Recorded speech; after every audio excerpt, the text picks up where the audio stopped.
В Ухте почтили память жертв ДТП. Во всем мире этой датой признано 3 воскресенье ноября, в этом году 15-е. Но уже традиционную акцию в городе провели накануне. О сознательности на дорогах водителям напомнили участники движения ЮИТ. Подробности у Виктории Науменко. Дети с плакатами в костюмах ангелов и демонов, стоящие вдоль дороги на главном проспекте Ухты, не участники веселого карнавала. Это ежегодная акция, посвященная памяти жертв ДТП. И целью совсем не развлекательная. Это одна из форм профилактики трагедий на дорогах. Ряженые школьники привлекают внимание, останавливают водителей, напоминают правила безопасности на дорогах и вручают профилактические брошюры. Естественно, в сопровождении учителей и инспекторов ГИБДД. У нас 2 представителя, темные и светлые силы, которые предлагают водителю выбор. Либо безопасность на дороге, либо... Мы это уже договорились сделать еще неделю назад. Мы подготавливались, сами рисовали плакаты. Потом весь свой инвентарь мы это все сделали сами. Все сделано, можно сказать, только своими руками. Ребята из отряда юных инспекторов дорожного движения школы номер 2 знают правила безопасности на дорогах получше многих взрослых, а возможно самих водителей. Переходить только на зеленый светофор. Всегда следить, то, что ждет машина, пока ты проедешь, или она едет быстро, но лучше подождать.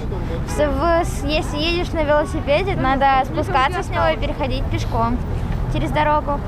Если с тобой идет взрослый человек, то держать его за руку. И чтобы взрослый был со стороны, которой едет машина. Так что надо следить вообще. Но важно, чтобы эти правила знали и, главное, соблюдали не только прилежные юные инспекторы из школьных отрядов, а все участники дорожного движения – пешеходы, водители, пассажиры. Такая эффектная и наглядная форма профилактики, как эти ежегодные акции, прижилась потому, что водители с большей эмпатией и сознательностью реагируют на юных агитаторов.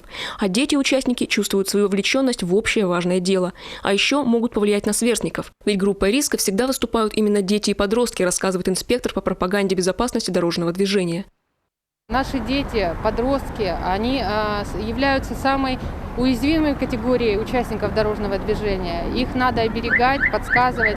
Надо учитывать, что их правосознание оно еще не так сильно развито. Культура поведения на дороге, в дорожной среде тоже еще у них маловато. Поэтому надо их учить, профилировать данные дорожно-транспортные происшествия. С начала года в России произошло почти 120 тысяч аварий, в которых более 150 тысяч человек получили травмы и около 13 тысяч погибли. При этом среди пострадавших около 14 тысяч несовершеннолетних, 435 детей погибло. В Ухте с начала года произошло уже 129 дорожно-транспортных происшествий, в которых пострадали 194 человека, в том числе 24 ребенка, еще 5 человек погибло. Лидирующее у нас это столкновение транспортных средств. На втором месте это наезд на пешеходов, на 3-м месте это наезд на велосипедистов, далее идет съезд с дороги и опрокидывание.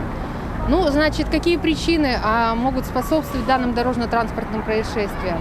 Это, как правило, вождение транспортного средства в состоянии алкогольного опьянения, вообще в состоянии опьянения.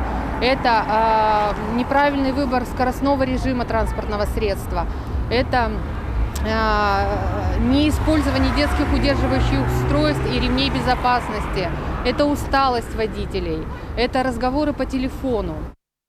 По данным ООН, несмотря на улучшение в области безопасности дорожного движения, в результате ДТП в мире ежегодно погибает более 1 миллиона человек. Каждые 24 секунды на дорогах обрывается чья-то жизнь. День памяти жертв ДТП пришел из Европы. Там его официально объявили в 1993-м. В нашу страну он пришел 16 лет назад. Главное, что можно сделать в этот день – уделить особое внимание безопасности на дорогах. Виктория Науменко, Павел Лагутин, телеканал Юрган, Ухта.